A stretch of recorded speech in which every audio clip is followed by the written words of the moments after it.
Hello, and welcome to our Hustle and Know entrepreneurial experience. We are an entrepreneurship book club moving into the podcast world. My name is Julie. I am the host for this session. And joining us today, we have Joseph Warren, co-owner of Financial Planning HQ. And then we also got Shawn, Townley, entrepreneur, consultant, speaker, and geek, as well as our producer of the show. And today we're going to be discussing the book, Rejection Proof: How I Beat Fear and Became Invincible Through 100 Days of Rejection, by, I believe you pronounce it, Jia Jiang.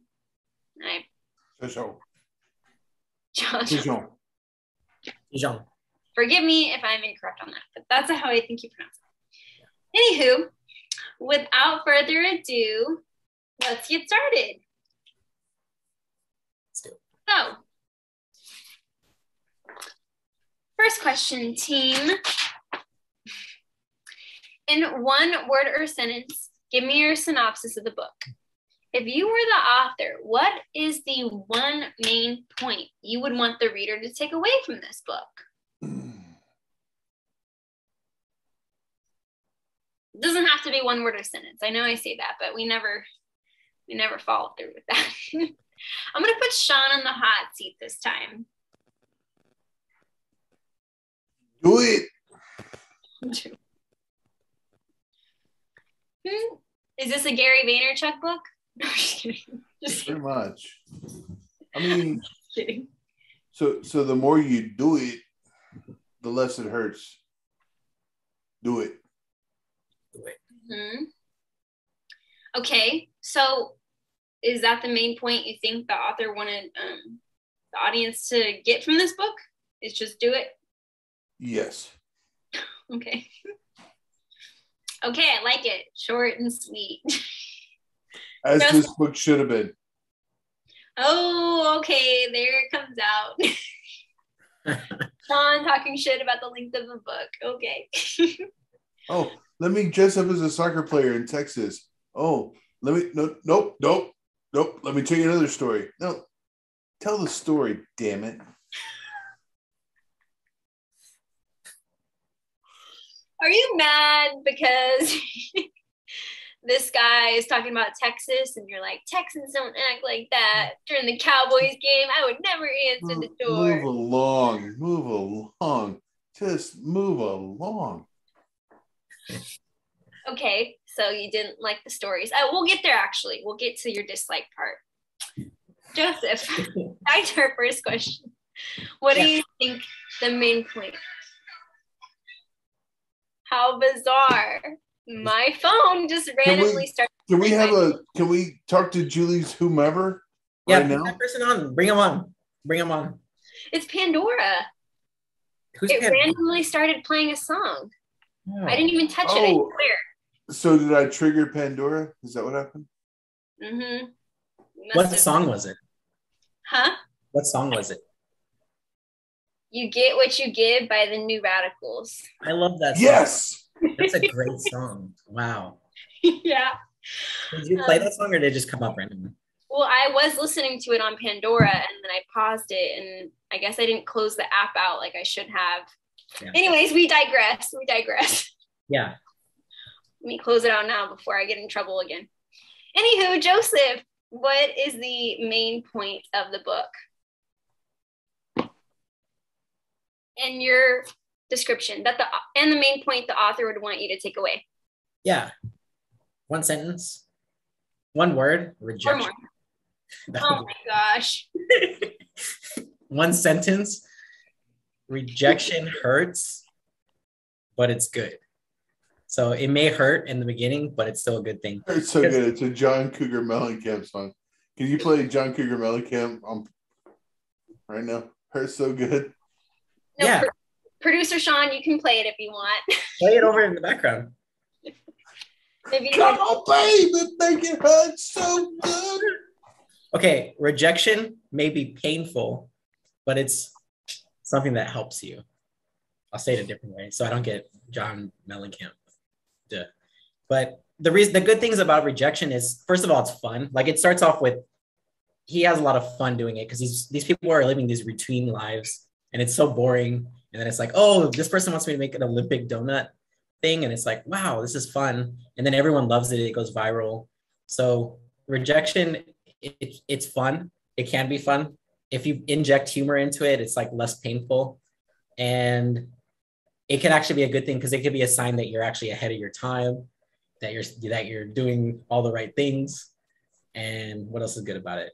Oh, and because over time, someone's going to say yes. Even if you ask for the most ridiculous thing, like you can ask enough people and someone will just be having like the best day ever. And they'll be like, sure, I'd love to go bungee jumping with you with the hula hoop, I don't know, floaty thing on me. Like, sure, I will, because someone will just be having a good day. And then another side of that is like, people are rejecting you. It's not really about you because someone could just be having a bad day, or someone could just be like, they're closed off to it, or something happened to them. Like we saw one where he was giving people apples, and like most people were like, just because like the archetype of an apple, like Eve, the poison apple from Snow White, everyone was like, no, I'm not going to eat food from a stranger. But one lady was just like, I don't care. She just eats it and she was fine. So it's not even about you. It's just like, just have fun with life and get outside the ordinary and just ask for crazy things. And how many sentences was that? Was anyone counting? So I counted 13 and a half. Well, definitely more than one. Definitely more than one sentence. Okay, Joseph, I'm going to have to disagree with you a little bit on that. Okay, let's hear it. Okay, so just for the audience to understand, the point of this book, for the reason why he wrote it and started doing 100 Days of Rejection, is because he had a major, major, major fear of rejection that stemmed from his childhood throughout his whole entire life.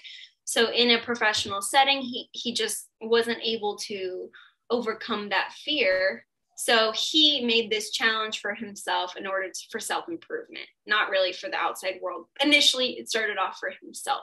So it was a little bit of an experiment. So Joseph's like, have fun, being rejected, it's fun. It did not start off that way for him. He was mortified of rejection. Yeah, but by day 3, he was famous. By day 3, he was like, oh, make an Olympic donut. And it's like, okay, now my heroes want me to work for them. And then all right. So the first rejection was going up to the security guard and asking for $100. Yeah. And he ran away. Throughout the whole book, basically, he does 100 days of rejection. So every day he gives himself a challenge intentionally to get rejected. That way it doesn't sting as bad whenever people say no, and he gets over his fear. So each day it was a new challenge. And of course, they got progressively harder and harder. And then as he got more famous, of course, people were just saying yes. So he had to really make challenges for himself. But the book is essentially about all these lessons that he learned about human behavior and interaction through getting rejected that he just never had thought of before. So one of the things, though, is kind of what Joseph was mentioning, like, don't take things personally. People can be having a bad day and not want to help you just because it's not about you, it's about them. So at the end of the day, but then he learns different ways of how to switch those no's into yeses and all of that. But I think is my little gist of what the book is about. But if there's something that I think the main point that the author wants you to take away from this book, I think that is when he says you need to detach from the results. So yes, he was going in trying to get rejected. But at the end of the day, even if you go after something that you want, as long as you tried your best, you cannot be upset over something that doesn't go your way and something that you cannot control. So at the end of the day, as long as you do your best, forget the rest, because there's no point in being sad and depressed over something that you can't control. So I think that's the moral of the story, but that's way later in the book that he learns all that. I didn't get to that part. Let go of your expectations. You didn't read the book, just the whole book, Joseph? I can't read that quickly. I'm a slow reader.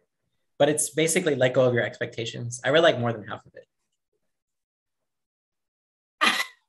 Oh my gosh. Okay, Joseph, I challenge you to finish reading the book before we have our confessional. It's good. I will. Okay. Once again, you're foiled. I admitted it. So basically, let go of your expectations of things, just like, and then you'll be fine. Mm-hmm. Yeah, that's a big part of it. Okay, so moving on. Question 2. Tell us something you like best about the book and something that you disliked about the book. And I already kind of know what Shawn disliked about the book, so let's just go ahead and let him get that off his chest. It's so easy to tell a story when you're successful. Third trick in. Oh, I made the Olympic donuts in Austin, Texas, and I made Patty a superstar. Now I'm on all these shows and everybody loves me. I went viral. Well, yeah, the other 97 things you're going to do is pretty stupid at that point. I mean, easy, because you're already a celebrity. 15 minutes or not. I mean, come on, kid. I'll give you a pass because you got your fame in Austin. Right up the road, mind you. I don't begrudge you of that, but, don't make it sound like anyone can do it. Seriously. But here's what I do like about it. He went to a Dallas Cowboy fan in a soccer outfit and asked to play in his backyard. That was dumb because he could have got shot. I mean, this is Texas. And he didn't get shot as a Chinese guy in America, which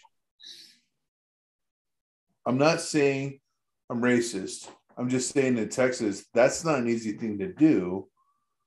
Good for you. You have 9 lives, my friend, and you've worn them well. Okay.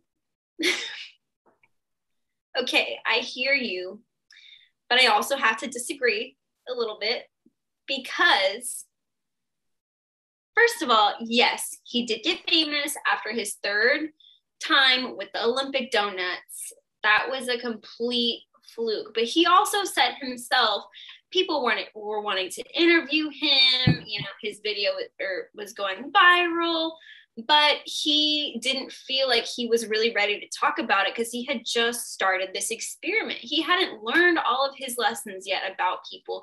And on top of that, the challenges that he kept doing, or most of the ones that he mentioned, were people who didn't know who he was.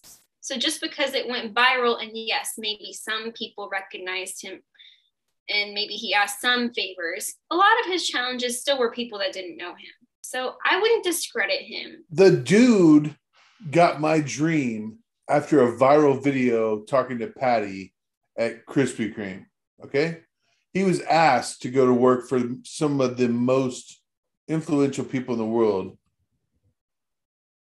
After a video, he just Gary Vaynerchuk himself up into the nether. Yes. That's not reality. That's a fairy tale. Can we all say fairy tale? That's a fairy tale. Can we just say maybe 1 in a million chance rather than fairy tale? Oh, 1 in a million doesn't even describe it. There's 7 billion people in this world. Okay. You know how many people go viral a day? Let's talk 1 in a billion. People go viral daily because of one stupid video that they make. And do they write a book that we have to read? You don't. No, not all of them, because a lot of them I think are like teenagers that, don't have any interest in writing books. But point being, okay, it is possible though. Can you agree it is possible? It's just rare. Hence the fairy tale is what you're trying to say. I'm just saying, if we would have read this book, would we have known who this dude was? I mean, to be honest. I think I first heard about him because he did a TED Talk. But I think it was about this book and his experience. So technically, if he had not started this journey, I would have never heard about him. So I guess, no. Well, I mean, I love you guys. And y'all are the ones, I say y'all in the we sense. So we're going to read this book. There's no way how to pick this book up off the shelf. The title is dumb. The premise is dumb. I like the story. I was pleasantly surprised, but there was nothing to make me pick up this book before my friend said, hey, let's do this for a book club. Okay. I disagree. You're right, Shawn. You're totally right. But consider this. He kept going and they were progressively tougher and tougher, but he was also going more in depth about how to turn a no into a yes. And he was giving more in depth and like, if you give people a reason why, they're more likely to say yes. And he was almost experimenting with it. Joseph, after the third one, he was an overnight success. He went viral. How easy is it to say, you know what? Tell me no. I dare you. I double dog dare you. You're saying the stakes weren't as high anymore. Is that what you're saying? No. This is not an earthly thing. This is not on this planet sort of experiment anymore. When you go viral because you took a video on a blog and it went into, the other 97 no longer matter. You already have cred. You've already made the experiment null and void. Yeah, like maybe he should have used other people, but he was still, it doesn't matter who you are. Like the most influential person in the world could come up to you and ask you to do something and you would say no. I hear what you're saying and I agree with you, but you're wrong. Listen. I'm not wrong. He kept doing things and he says, I'm going to out-dumb myself. I'm going to ask stupid things even beyond stupid, but he could. He had no vested, he wasn't vested anymore. The thing that was most pure was going up to the security guard and asking for $100 and running. Yeah. That was the only thing pure in this book. Everything after that was like, okay, dude, you went viral on the video, you did talk shows and all the other stuff. You know, people were asking you to speak and all that kind of stuff. And you, now I can speak. Now you've asked me to speak. Now I can speak. Come on. That's a Toastmaster's dream. I'm jelly. That's all I'm saying. You're jelly. Okay. Now we get why Shawn's upset because he's jealous. I'm jelly. That's well. okay. I still believe this journey that he went on was genuine. I understand why you think it was not, because you think he just got it handed to him after he went viral. Not handed to him. I'm not saying he didn't make his opportunity. I'm just saying it's disingenuous to do the other 97 experiments after he already got what he needed right away. How was he disingenuous? He didn't get what he needed. He still had a fear of rejection, hence why he had to finish. He still got nervous. He got nervous. You're right. On a bigger stage. That's horrible. Yeah. Well, but that's what makes it more interesting, because it made it more interesting because he had to be more creative in how he's getting rejected. That's the way I saw it. Because at some point, if you get rejected 100 times, you're going to be like, okay, who cares? Like, I'm used to getting rejected. That would have happened anyway. But this almost made it so he had to become more over the top in how he was getting rejected. So it is a fairy tale. Okay, cool. No, that's a good story.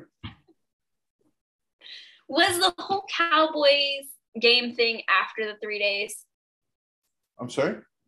When he went up to the Cowboys fan on a Sunday in a random neighborhood in a soccer outfit and asked to play soccer in his yard, was that that was the second that day too?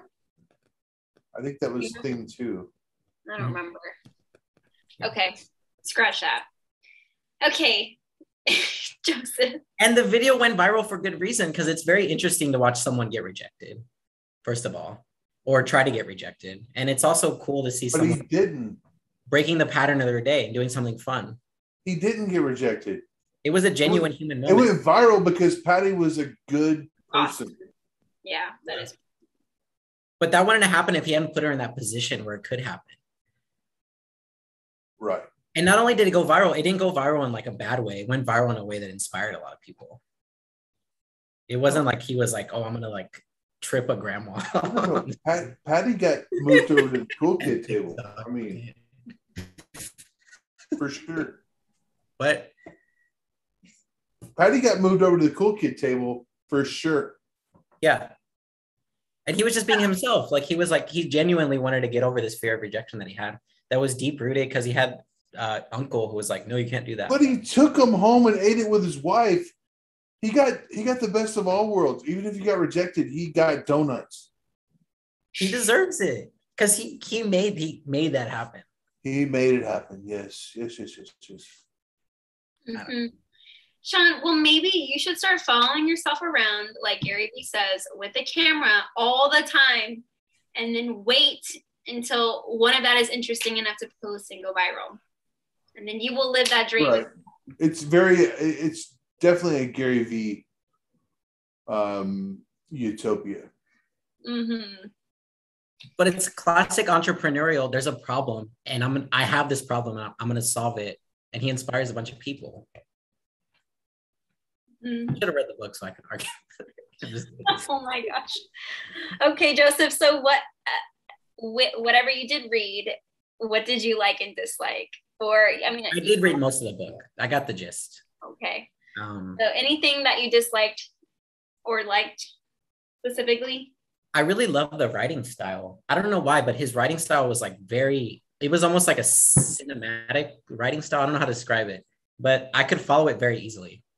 It was very easy to read. And I was like, I don't know. There's the way he writes his stories is really good. It's like, it's not over the top, like crazy. It's just like, this is what happened. But he talks about what he's thinking and stuff. It's like, I don't know, just a really good writing style, which we don't often see in these nonfiction books. A lot of the times it's like not that good. So for some reason, he's a talented writer. And that was really good. What did I not like? It's a perfect book. There's nothing wrong with it. Shawn got me on the opposites. No, I'm just kidding. What did I not like about this book? I'm trying to think. I think there's probably some things. There is an element of what Shawn is saying, which is correct, which is like the stakes were much lower once he pretty much had the world at his fingertips. Like once his idol was saying like, you can like work for me, you can do public speaking for a living. It is a little bit weird that he was like, oh, I'm just going to give a big speech and I felt nothing. But then he's like, and 2 days later, he's nervous doing a speech in front of a plane of strangers. There was a gap analysis that didn't happen. He went from I'm giving, people are begging me to give speeches. Bullshit. People are petrified speaking in front of people. I talk to people all the time. I ask them to just tell me their story and they can't do it. How did this guy get up on stage and tell a story? I'm calling bullshit. Yeah. Well, it might be, but then it could be that he was just being genuine. Like, this is what happened. Because at that point, he did have a story that was worth telling. Because he had a story like about what he had gone through, which is like going viral in like 3 days. I felt like this book was social media. I think he told the best of the story. I don't think he told us the whole story. Yeah. I loved his analogy with the snow, where he's like, oh, it's like walking through the snow and like anything was possible. That made me super happy. I'm sorry. This is a spoiler, but he referred to that later on. He was that young kid walking across the snow thing later on. You'll get to that later, Joseph. But he does reflect back on that. Like somebody ghostwrited this thing for him. Really? Yes. I don't know about that, but I don't know. I like the writing style a lot. It was really good. I don't know what I didn't like, but I guess if I didn't like something, it's the I'm questioning whether he wrote the book himself. I am. I think it is. We need a mediator in Julie. Yeah. Okay. Well, I liked the book, Shawn, because I liked happy endings, obviously. I like those kind of movies and those kind of stories where it has a happy ending. And I like that he chose to use his rejection knowledge to help his wife get a job at Google. That was awesome. Huh. Okay, Shawn. Okay, there you go again. I like how he gives confidence to the people who read the book, meaning like you said, just do it, right? So one of the things he says is like, if you don't even ask for what you want, the answer is always going to be no, right? The worst thing people can do is say no. You might as well ask, because this goes back to that cliche, you miss all opportunities you don't take, right? This also goes back to what we were just talking in our last session about how if you're going to reject somebody, do it nicely, or try to, instead of saying no, turn it into an alternative option. So even if you're saying no to that specific thing they asked, you can try to give them something else in return. So it's not like you're fully rejecting them, and you still will end up getting that person on your side and still liking you at the end of it, even though you just rejected them. So this also goes back to, if you're going to reject somebody, do it nicely. So maybe that's something you can also apply, Joseph. If you're going to say no to people or reject people, maybe give them an alternative along with your Socrates theme. So overall, I think the book, like Joseph said, easy read. It's a very positive vibe, positive mentality. I think he really is just telling his story truthfully and honestly in the way that he experienced it, and speaking of the lessons that he learned. I don't think there's anything majorly wrong with the book, honestly. Just my opinion. Obviously, that's a hot take, because Shawn disagrees. Thank you. Well, we've already hashed that out a little bit. I don't think we have.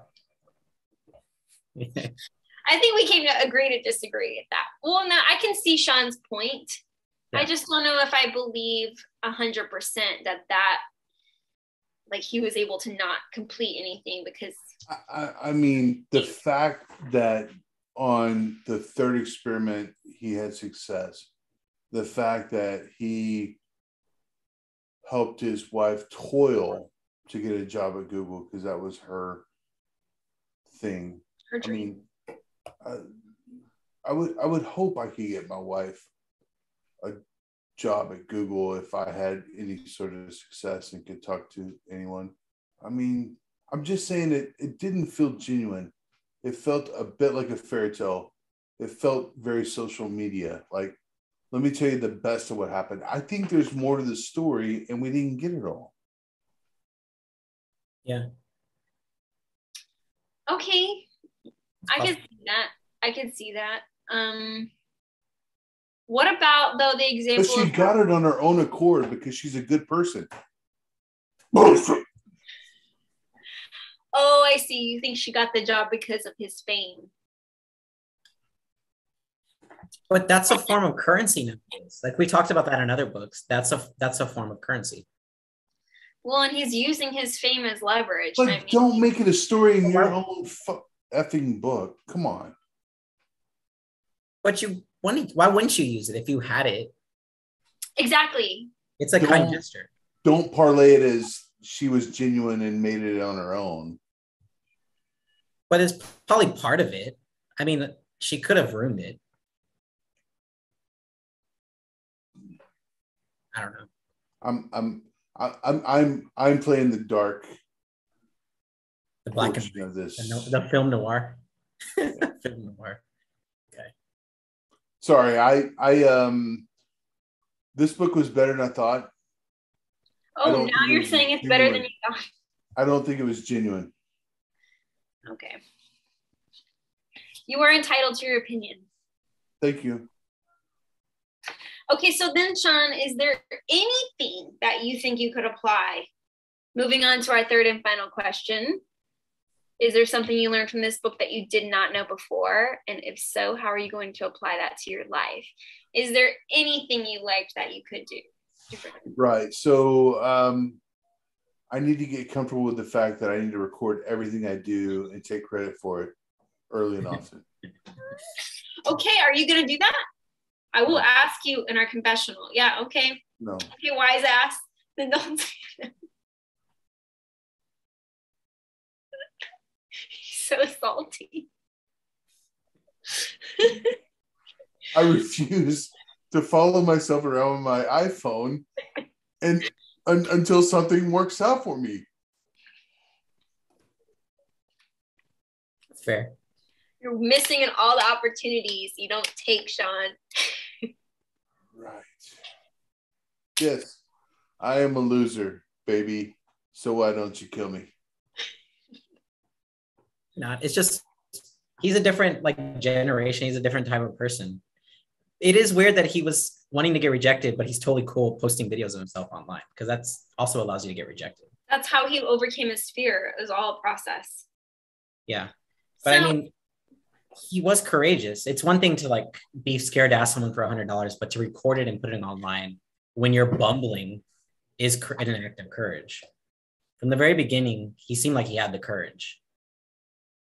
Like the lion guy from The Wizard of Oz. Gosh, the lion guy. The heart.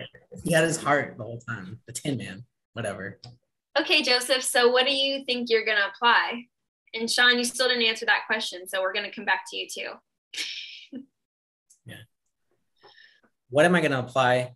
This book gave me a mindset shift of, I think, just realizing that it's okay to ask for crazy stuff. And if you ask for it every once in a while, you'll just make someone's day. Because they'll be like, oh, this is fun. So I'm going to apply just asking for stupid things every once in a while. So is your goal though to try to be rejected? Or nope. you just want to ask for stupid things just because? For fun. Yeah, for fun. I don't know if my goal is to be rejected because I'll try to get a yes. But my goal is to ask things where it would be normal for people to reject me. In the hopes of getting a yes, or in the hopes of turning that no into a yes? What is your goal here, I guess, is what I'm wondering. Anytime I ask for something, I want to get a yes, by default. But it would be to get yeses on things that I normally wouldn't ask for. So outside my comfort zone, asking for things that are out of the ordinary and still trying to get a yes. Okay. But so not, yeah. Opposite. He was trying to ask for ridiculous stuff intentionally to get a no. You were trying to ask for stuff intentionally to get a yes. So you're just basically asking for what you want. Okay. Yeah, basically. Yeah, just because I don't really want to get rejected. That doesn't sound like fun. But I want to ask for things where the chance of getting rejected is a lot higher. Okay. Does that make sense? So the chance of getting rejected is much higher than I normally ask. But I'm still not going to be like, oh, well, I didn't get it. I'm going to be like, well, what about this? What do you think about that? Well, this is the reason why I'm asking it. Can you help me? So I'm just going to become super needy, basically, and ask for anything that I want. Okay. I like that. Okay, good. I want to hear your progress next time, Joseph. So, Shawn, have you had time to ponder? Yes, Julie, I've had time to ponder. I'm going to go out of my way to make people feel better wherever they are. But I'm not going to go out to be rejected. I think that's, how do you Americans say, stupid. I think making people feel better about themselves is a better end result than putting myself in a silly situation that won't matter 2 days from now when they don't remember me. Okay. So kind of going back to the other How to Win Friends and Influence People book. To an extent, but well, I'll talk to you about it a little bit later. I have another idea for a podcast. Okay, so then for me, lastly, I really liked how he said, ask why before goodbye. I think that's also pretty catchy the way he said that because it rhymes, right? I like stuff like that. It does rhyme. So basically turning no into a yes. So one of the examples he talks about, he goes into somebody's yard and he asks if he could plant flowers in a random person's yard. And the guy says no. And then, like previous times, like the security guard, he could have just been like, okay, and ran away. But instead, he chose to ask more questions and said, why? Why can't I plant flowers in your yard? And then the guy proceeds to say, like, you know, I'm allergic, or I don't remember his answer, like, oh, my dog is going to rip them up, so they're going to die anyways, or something like that. And then the guy actually said, but you know who loves flowers? Like, blah, blah, blah, down the street. I don't remember names. This lady down the street, she loves flowers. Go to her and she'll let you plant the flowers. So I really liked that, because even though he was rejected, it wasn't because the guy like didn't trust him about the flowers. Like Joseph was saying, it wasn't because of the whole people thought that apple was poisoned or whatever. It was because it didn't fit his situation. It didn't fit his needs. He didn't care for flowers. It wasn't going to benefit him in any way. But in that asking questions, it gave him a lead of another person who would be interested. So in a sense, he was able to turn that no into a yes. So I really liked that lesson, because, you know, sometimes, you know, if we get rejected, we just go, oh, like, on to the next. I'm going to ask somebody else for whatever. But instead, if you had just asked a little more probing questions, you could have found out the reason why, and then had the opportunity to change their mind or get somebody else. So I really like that lesson. I think that's valuable, useful stuff. So that's what I'm going to apply. Very nice, Julie. Asking why? I love it. Yeah. So any last comments? Preferably not any more shit talk. Just kidding. Well, I mean, more so like, well, I guess you can say something. If it's different than what you've already said before, I'll let you say something else. I can tell you, Julie, I'm feeling black and white, and I felt a little, you know, adversarial, but I hope we can still be friends after all of it. Friends forever. Y'all are BFFs forever. There's no way that the friendship will end. This is just healthy disagreement. We're not going to stop being friends over a book. This is why this session is interesting, guys. Books are stupid. That's why they killed Socrates, though, for what Shawn's doing. All right, let's get in. I have something to say about this book. Okay. Another lesson could be that most people are good and they want to help you. I like that. That could be another lesson. Like this person with the flowers. Like, it's not, he just doesn't want the flowers. There's nothing wrong with that. But like, he's like, hey, this other person might want those flowers. And it's kind of a ridiculous thing to ask in the first place, right? Like, I'm going to go to a stranger's house and ask to plant flowers. But even so, most people are like, all right, I'll help you out. You know? So if they can, most people want to help you, but not to their own detriment. That's true. That is very true. You know, that just like goes back to, you know, people can be really shady. There can be a lot of shitty people in this world, but there's also a lot of good people in this world. It's like whenever, you know, people lose a wallet or something and then they go back to Walmart where they lost the wallet and somebody had turned it in, or like a cell phone or whatever. Mm-hmm. Even though that stuff is rare and, you know, easily someone could have been like, hell yeah, free wallet, free cash, free money, I'm gonna steal these credit cards. You know, people will do the right thing sometimes if you're lucky. I think most people will. I've returned wallets before that I found on the ground. I've returned debit cards, credit cards. I did it today. Like, I'm pretty sure most people would be like, I'm not kidding. I literally did that today with the Visa card. So it's kind of like, I think most people would want to help instead of being like, oh, I'm going to go do like identity theft. Like, not about that life. No, I'm totally with you. I think more people, I think it's probably a 70-30 split. I think 70% of the time people do the right thing, and crackheads do the other 30%. I mean, they need cash. I mean, but you got to respect. Can we talk about the crackhead hustle? All right, because it's a good hustle. I mean, like Gary Vaynerchuk type, they're like surpass even him. Oh my gosh. It's going back to, what was it, like Jay-Z back in his days when he was like a drug dealer and that's how he got his money. Yeah. That's how he started. That's kind of crazy. Yeah. Now he's like super rich. He has like crazy art collections and awesome. Yeah, he's rich now for sure. One day I'll be rich enough to buy art, Joseph. Like, but you have a Texas flag. That's art. Write the word succeed on it and then it'll be art. Mm-hmm. Just kidding. Okay, anyways, we digressed. Thank you for that last comment, Joseph. You know, moral of that was people are good people. So sure. Okay, well, they're all a part of their own little boys club wearing black t-shirts, so I didn't get that. Julie, you can wear a black shirt next time. Okay, I won't be wearing them. I'll be the only one.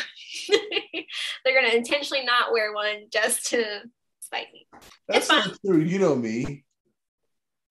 Shawn will probably wear one anyways because he always wears it.